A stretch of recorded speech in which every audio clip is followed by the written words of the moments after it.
The United Federation Council sat in a vast chamber high above the surface of the galaxy's core worlds, a place where the leaders of the most advanced species in the universe gathered to discuss the future of the stars.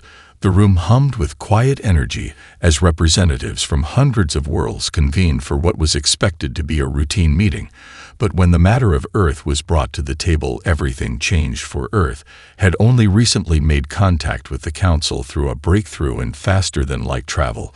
But despite their sudden technological leap, the humans had made enemies already. Their boisterous nature and unyielding drive to expand beyond the boundaries of their home system had drawn the attention of the Federation's elder species, and not in a favorable way. Earth's government had been sending ships far and wide, and had established colonies in distant star systems, which was considered far too ambitious by those who had governed the galaxy for millennia.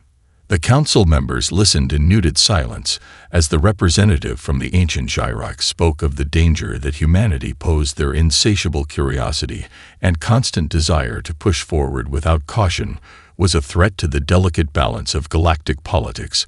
Another council member, a being from the tranquil Zeltari homeworld, argued that the human race lacked the wisdom and patience to coexist with other species in harmony. Their methods were too aggressive, too direct, and far too unconventional for the delicate fabric that held the galaxy together. After all, the Zeltari had cultivated a peaceful society for millennia without ever resorting to war or conflict, unlike the humans who preferred to fight for what they wanted rather than negotiate. The room grew tense as the debate raged on, with each species presenting their fears and concerns about Earth's potential for causing instability in the galaxy. The voice of the human representative was calm but firm, stating that Earth had merely followed its natural instinct to explore and expand, just as every other species had done before them.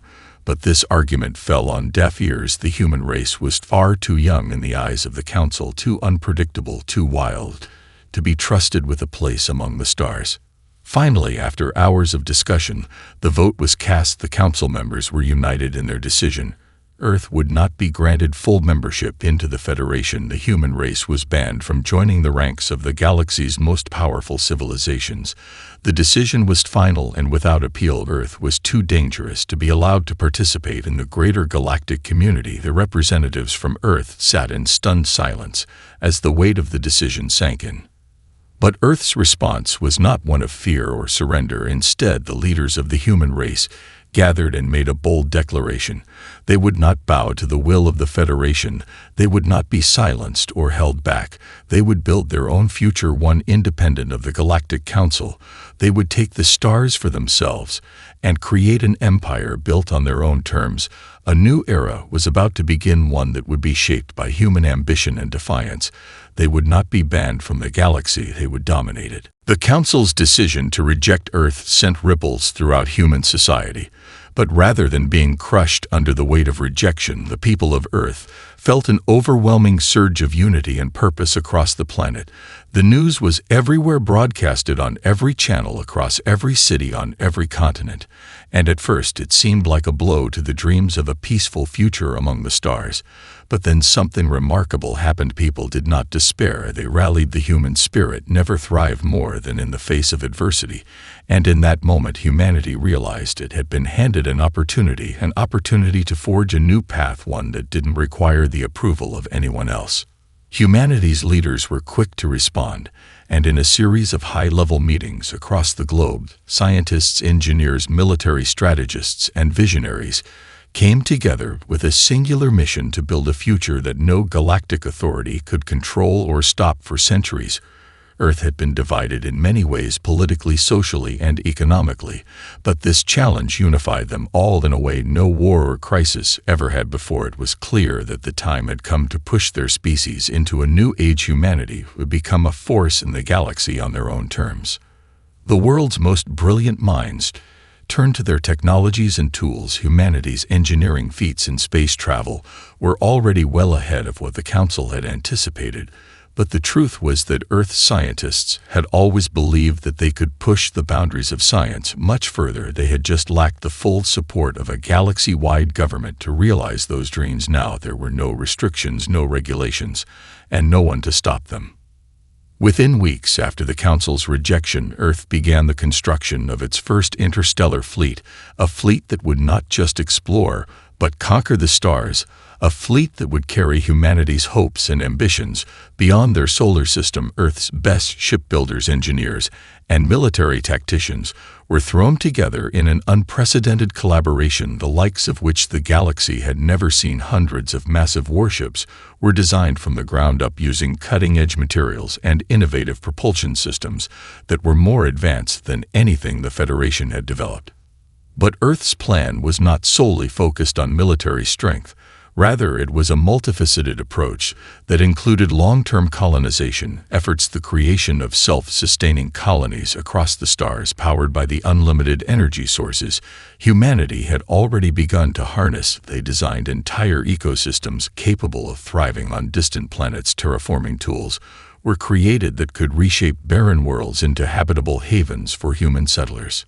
Humanity also began creating new ways to communicate across vast distances. Faster-than-light messaging systems were developed that allowed Earth to remain in contact with its expanding colonies in real time, ensuring that no world would ever feel isolated as the reach of human influence stretched further across the galaxy. In the midst of these rapid advancements, Earth's people stood united behind a common purpose. Each new discovery and technological breakthrough was a victory for all of humanity. There was no division between the nations that had once been so fragmented, no old conflicts to hold them back, only forward motion, only the promise of a future that could be anything they dreamed. The response from the galaxy was one of shock and awe. The other civilizations had dismissed humanity's potential, but now they saw a growing power on the rise, a power that was unstoppable, not because it had the most advanced technology, not because it had the largest fleets, but because humanity had something far greater. It had resolve, it had the audacity to dream of a future that no one else dared to imagine. The Earth Empire was no longer just a fantasy, it was becoming a reality. In the years that followed Earth's rejection from the Council, humanity's ambitions took flight with astonishing speed. Earth's newly formed government began consolidating power not with the weight of bureaucracy, but through sheer determination and innovation. They weren't just building a fleet, they were constructing an empire, one star system at a time. Entire teams of engineers, scientists, and architects worked tirelessly to develop the next generation of human colonies that would stand as proof of Earth's resilience and capability. These colonies were more than just outposts. They were thriving centers of industry, culture, and learning. Each colony was strategically placed in resource-rich systems, chosen for their potential to support human life and fuel the expanding empire. Earth's first colony on the planet of Aileron was a testament to human ingenuity. Towering cities made from materials sourced from asteroid belts, agriculture flourishing in biodomes built to withstand harsh environments, and energy production that used fusion reactors far more efficient than anything the Federation had ever seen. The colony became a symbol of Earth's ambition, a beacon to the galaxy that humanity would not be denied. While the Council had tried to isolate Earth, it only spurred humanity forward. They had no interest in simply surviving in the shadows of the galaxy. They were determined to thrive and reshape it in their image. With each new colony they established, Earth's influence grew, not just in size, but in spirit. Their presence in space was felt everywhere, a loud, proud proclamation to the universe that humanity was here to stay. As the colonies expanded, Earth began constructing trade routes and alliances with nearby systems. Even without the Council's approval, humanity's success could not be ignored. Trade ships loaded with Earth's advanced technology and rare resources began to travel from one star system to the next, building connections with species eager to exchange knowledge and materials. Humanity's technological innovations, from faster-than-light travel to artificial intelligence capable of guiding entire fleets, sparked curiosity among alien species that had once dismissed Earth as insignificant. Some of the more distant civilizations began to recognize the promise of collaborating with Earth. They saw not a dangerous rebel race, but a burgeoning power that could help them navigate a galaxy that was becoming more unpredictable by the day. Earth, with its bold ideas and relentless drive, was proving to be a partner worth having. However, not everyone welcomed Earth's rise. Some of the galaxy's older civilizations felt threatened by humanity's meteoric rise. They had watched as Earth's presence spread, and with each new colony and trade agreement, the Council's grip on the galaxy seemed less and less secure. These civilizations feared that humanity's empire would destabilize the long-standing order of the stars. A particularly influential faction within the Council, the Trium, a race of massive beings known for their authoritarian rule and desire for control, saw the growing Earth Empire as an existential threat. The Trium had ruled their sector of the galaxy for centuries with an iron fist, and they were not about to let a young, unpredictable species challenge their reign. They began covertly gathering support from other council members, crafting plans to curtail humanity's influence. But Earth was already ahead of them. Earth's new interstellar fleet was not just built for exploration. It was built for expansion and protection. Humanity knew that to protect their newfound freedom, they would need to defend it from anyone who sought to take it away. The Empire's military became a well-oiled machine, incorporating advanced technologies like eye-controlled warships, energy shields, and weapons that could disable entire fleets in a matter of seconds. The time had come for Earth to show the galaxy that it would no longer be pushed to the margins, but would rise as a force to be reckoned with. The Council may have denied them a seat, but the universe was wide, and there was room for one more empire to join the stars. Humanity's empire was ready to claim its place. As the Earth Empire expanded, it began to attract attention from beyond its own borders, attention both friendly and hostile. Earth's rapid rise was no longer a secret, and its influence began to extend far beyond the borders of its colonies. Humanity's first foray into diplomatic outreach came not through force, but through an invitation, a call for collaboration, for new alliances in the far-flung reaches of space.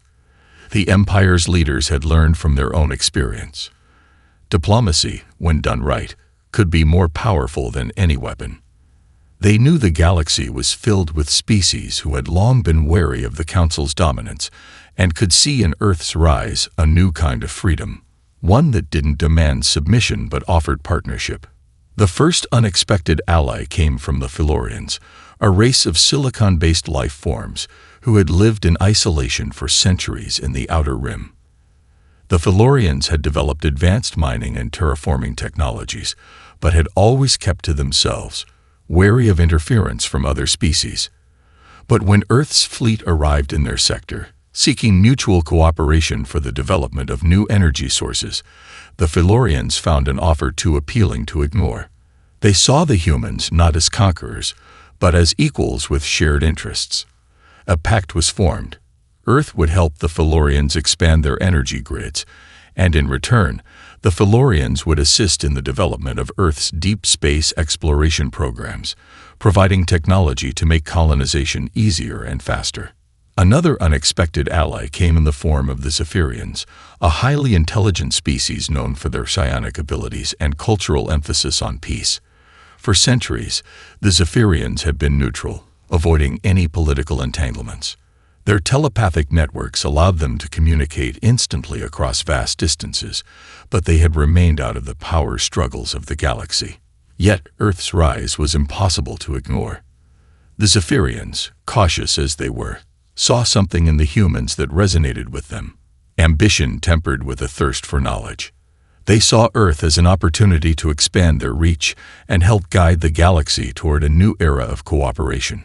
A telepathic exchange began between the two species, and soon, Earth and the Zephyrians were working together on scientific endeavors, from advanced communication systems to the study of ancient technologies hidden within the galaxy. But it wasn't just peaceful races that turned to Earth for cooperation. The Vrokians, a once warring species known for their brutal strength and militaristic ways, approached Earth with a proposal of their own. The Vrokians, having fought countless wars and suffered great losses, had become disillusioned with the constant cycle of violence. They recognized Earth's power, but also its willingness to negotiate and collaborate. Earth's leaders saw the potential in this unexpected alliance, offering the Vrokians technology that could help them rebuild their society, shift away from endless conflict, and begin contributing to a broader galactic order. The Vrokians, in return, provided military insight and battle strategy, making Earth's forces even more formidable than they already were. As these alliances formed, the Earth Empire began to reshape the way the galaxy operated. No longer would it be governed by a select few, where the will of the Council reigned supreme. Instead, Earth's empire, though young, stood as a living testament to the power of unity. The message was clear to the galaxy. Human ambition wasn't about subjugation, but about forging a new path where different species could thrive together, each contributing their unique strengths. And as Earth continued to forge new partnerships, it became apparent that its growing influence was unstoppable. The Council, however, had not yet given up on its attempts to maintain control. But with each new alliance Earth formed, it became increasingly clear Earth was no longer a rejected species on the fringes of galactic politics. It was a force to be reckoned with, and its allies were just as determined to stand beside it. The galaxy was changing, and Earth was at the heart of that change. The rapid rise of the Earth Empire did not go unnoticed by the United Federation Council, and as the years passed, the once dismissed species of the galaxy began to look at humanity with a mixture of fear and fascination. Earth had transformed from an isolated, rebellious world into a thriving interstellar empire that threatened to change the very structure of the galaxy. With every new colony, every new alliance, Earth's influence grew, and so did the unrest among the galaxy's established powers. The Trium, an ancient and powerful species known for their authoritarian rule, were among the first to act. They had watched humanity's expansion with growing concern. The Trium had long governed their sector of the galaxy with an iron fist, enforcing their dominance through military might and a well-structured system of control. The rise of the Earth Empire signified not just the arrival of a new power, but a challenge to the very system that had kept the galaxy's order intact for millennia. The Trium saw Earth's ambition as a threat to the established hierarchy, a threat that they could not ignore. Secret meetings were held within the highest echelons of the Trium government, and soon their concerns were echoed by several other powerful factions within the Council. The idea of humanity's unchecked growth was unnerving to many of the Council's members. If Earth continued to expand at this pace, it could destabilize the long-standing peace that the Federation had worked so hard to preserve. Whispers of military action began to surface, and the old guard of the Council began to push for decisive action against Earth's growing empire. Some proposed economic sanctions, while others called for a more forceful response, arguing that Earth had to be reminded of its place in the galaxy. However, not all species agreed with this approach. The Felorians, the Zephyrians, and other allies of Earth were quick to recognize the dangers of provoking the young empire. They argued that humanity had not only proven itself to be a capable partner, but had also shown a unique ability to unify disparate species under a common vision. To them, Earth's growing influence was not a threat, but an opportunity for the galaxy to evolve into something greater. But their voices were drowned out by the growing tide of opposition. In response to the mounting tensions, Earth's leaders took a bold step. They knew the galaxy was on the brink of conflict, but instead of retreating or compromising, they chose to accelerate their plans for self-sufficiency. They began constructing massive defense networks around their core systems, fortifying their colonies with state-of-the-art shields and weapons technology. Their fleets were expanded to unprecedented levels, and their military forces were equipped with new technologies that surpassed anything the Council had at its disposal. Earth's message was clear. They were prepared to defend their future, no matter the cost. Meanwhile, diplomatic channels were still open, though the conversations were growing more strained. The Earth Empire, led by its visionary leaders, sent emissaries to the Council in an effort to negotiate a peaceful resolution to the escalating tensions. They proposed a new form of galactic cooperation, one where humanity would take an active role in shaping the future of the galaxy, rather than being kept at the fringes. Earth's message was simple. The galaxy could either stand united in a new era of exploration and partnership, or it could face a future where Earth's influence would grow without its consent. The Council, however, was divided. Some saw the wisdom in Earth's proposal, while others feared the consequences of allowing such a powerful force to operate outside the bounds of Federation control. The debates raged on, but one thing was clear: the galaxy was no longer the same. Earth's refusal to be controlled had sparked a revolution in the way the universe viewed power, and the galaxy would never return to the old ways. As the Earth Empire continued to build its defenses and expand its alliances, the tension between the old order and the new was palpable. The Council's attempts to undermine humanity's rise were becoming more desperate, but with each passing day, it became increasingly apparent that Earth was no longer an outsider. It was a force that could no longer be ignored.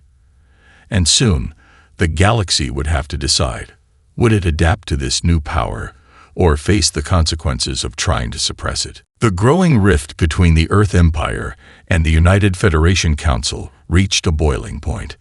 The Council, increasingly divided and unable to effectively respond to humanity's rise, found itself at a crossroads.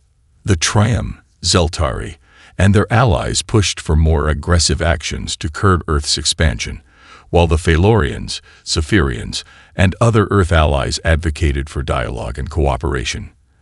As tensions simmered, Earth's leadership took a decisive step. They proposed the creation of a new, inclusive galactic alliance, one that would unite the stars in a way the Federation never had. This new vision was radical, and it startled the galaxy. Earth's leaders, understanding that their growing influence could either tear the galaxy apart or help shape it for the better, proposed an alliance built on mutual respect, shared resources, and collaboration. They envisioned a future where all species, regardless of age, power, or past history, could come together to explore the cosmos in peace. Earth's message was clear.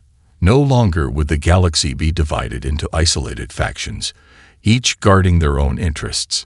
It was time to unite, to create something greater than the sum of its parts. The Earth Empire's diplomatic corps launched a full-scale effort, reaching out to every corner of the galaxy with one simple message: join us in forging a new future. The invitation was extended to all: those who had once been Earth's rivals, those who had rejected them, and those who had long remained neutral. This was not an alliance born out of fear or coercion. It was an invitation to shape the future together. At first, the response was cautious. Many species, still wary of Earth's rapid rise, hesitated. Some even saw the offer as an attempt to manipulate them into Earth's sphere of influence. The Federation, already fractured and divided, was slow to act. The Trium, in particular, viewed the proposal as a direct challenge to their long-standing control and influence. They began rallying other council members to reject Earth's invitation, urging them to stand firm against what they saw as a dangerous attempt at galactic reorganization. But Earth's leaders were patient, and their approach was different from what the galaxy had expected.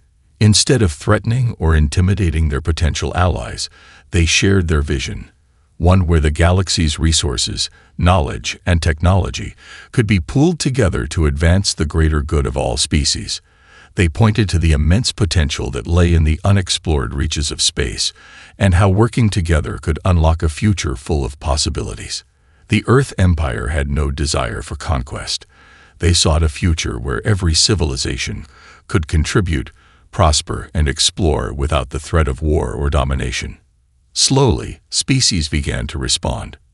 The Phalorians, who had long admired Earth's boldness, were the first to fully embrace the idea, committing to share their advanced energy technologies.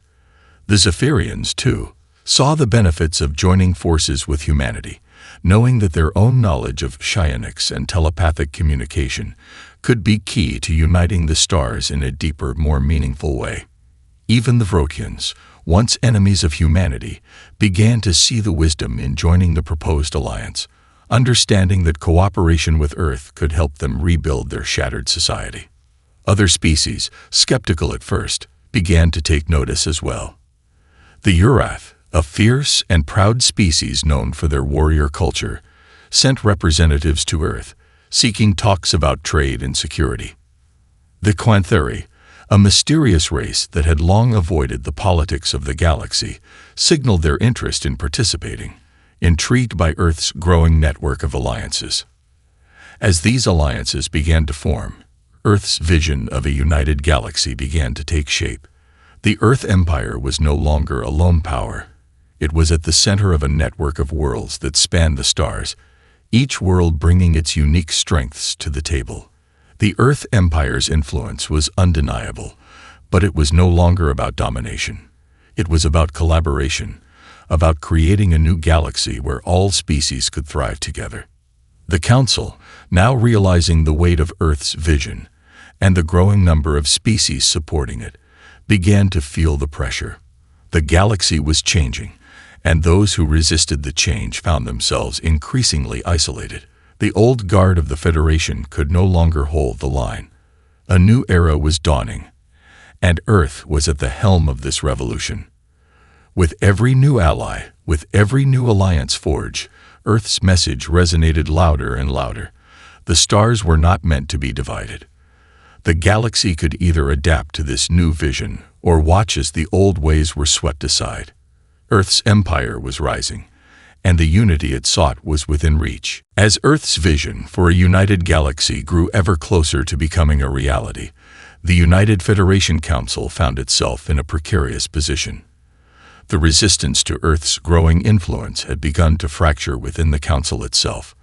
While many of the older, more conservative members clung desperately to the old ways, a new faction of younger, more progressive leaders had begun to speak out in favor of Earth's idea of cooperation. But the tension was palpable. Those who had once ruled with unquestioned authority were now faced with the very real possibility of being supplanted by a new order, one in which humanity played a leading role. The Trium, as always, were at the forefront of the opposition. With their immense power and authoritarian structure, they saw Earth's rise not just as a threat to their dominance, but as an existential challenge to the very foundation of their rule. They could not allow humanity to reshape the galaxy in their own image, nor could they allow the Federation to evolve beyond their control. To the Trium, there was no room for compromise. They began to push for more drastic measures, calling for a full military response to crush Earth's burgeoning empire before it became too powerful to contain. However, this hardline stance was increasingly difficult to enforce. More and more species were aligning themselves with Earth, and their support for humanity's vision was growing louder. The Felorians, the Zephyrians, the Vrokians, each of these allies now represented a significant force in the galaxy.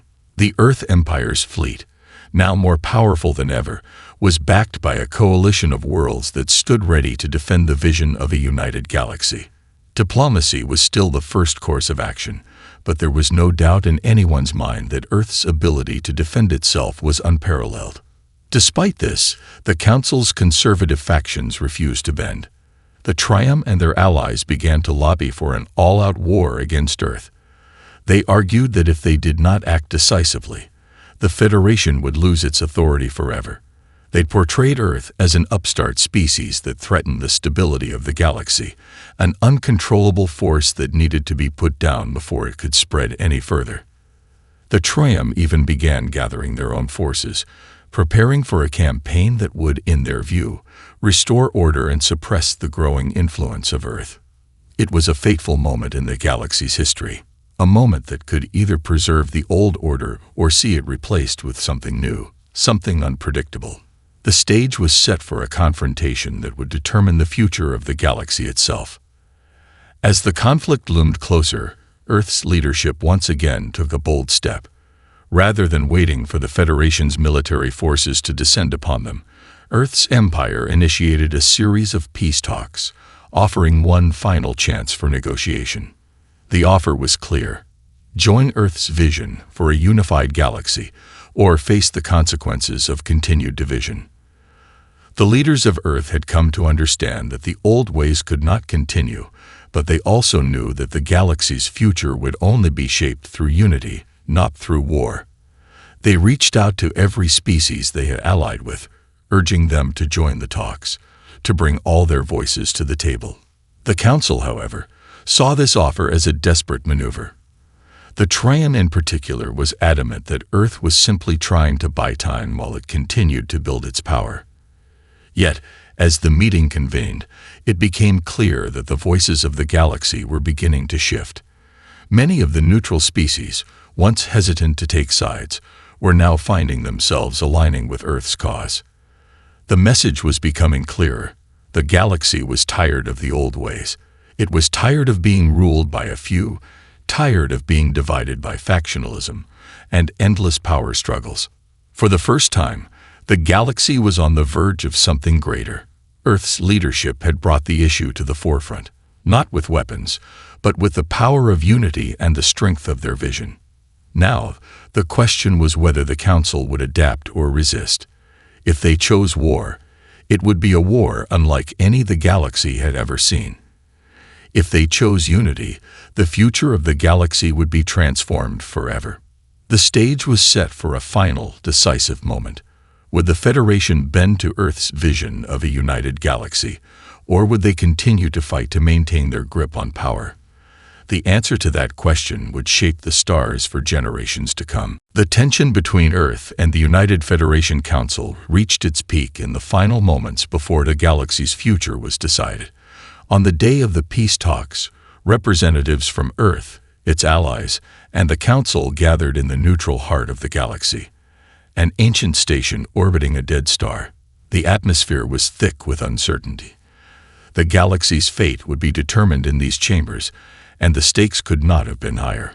On one side, Earth's delegation, led by its most charismatic leaders, spoke of unity, cooperation, and a future where all species could contribute to the collective good. On the other side, the Trium and their allies spoke of order, tradition, and the need to preserve the status quo. Earth's leaders had come prepared to negotiate, but they were not naive. They knew that not everyone in the Council would be swayed by their vision. The Trium were entrenched in their belief that the galaxy could not function without their unchallenged dominance. And yet, Earth's message had resonated far beyond their expectations. The presence of so many new allies in the room, species that had once stood apart or opposed one another, was a testament to the strength of the movement they had created. The old order was crumbling, and even the most conservative members of the Council could no longer ignore it. As the talks began, the Trium demanded that Earth stop its expansion and dismantle its growing fleet. They argued that Earth's ambitions were too dangerous for the galaxy to bear, that the balance of power could not be disturbed. In response, Earth's representatives calmly stated that their empire was not about domination but about offering a new path, a path where no species would be excluded, where each could contribute their knowledge, their resources, and their strengths to build something greater than the sum of its parts. They had already proven their resolve by building a coalition of powerful, diverse allies, and they were prepared to continue that path, whether the Council agreed or not. The debate was heated, but one by one, the voices of Earth's allies began to echo in the chamber. The Felurians spoke of the importance of shared energy resources. The Zephyrians emphasized the need for communication and understanding between species, and even the Vrokians, who had once been warlike and proud, expressed their desire for peace and collaboration. Slowly, the weight of the argument shifted. The Trium, surrounded by allies who were increasingly hesitant to support them, found their once unquestioned power waning. The Council's divisions were laid bare, and it became clear that the future of the galaxy would not be shaped by a few powerful factions, but by the collective will of its people.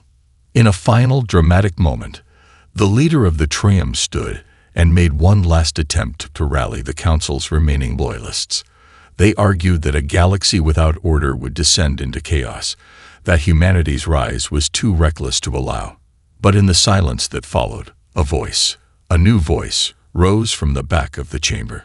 It was the representative of the Quanthari, a race that had long remained neutral but had quietly observed the unfolding events. Their message was simple. The galaxy could either stay trapped in its old ways, or it could embrace a new era of cooperation, where unity triumphed over division. It was in that moment that the final realization hit. The galaxy was ready for change. The tram's resistance was now a relic of the past, their power crumbling under the weight of the galaxy's collective will. Slowly, hesitantly, the Council began to shift its stance. The first few votes were taken, each one signaling a crack in the old order. The final vote was inevitable. The Council, for all its power in history, was forced to acknowledge the undeniable truth. Earth's vision had won. A new era had begun. Earth's empire, with its allies, stood victorious, not through conquest, but through unity, vision, and a commitment to a future where all species could thrive together. The Earth Empire was no longer a rebellious outsider, but the heart of a new galaxy, one that valued cooperation above dominance and collaboration above control. In the days that followed, the Council was restructured. Earth's influence became central to the galaxy's future, but rather than taking over, it fostered a cooperative spirit that transcended the divisions of the past.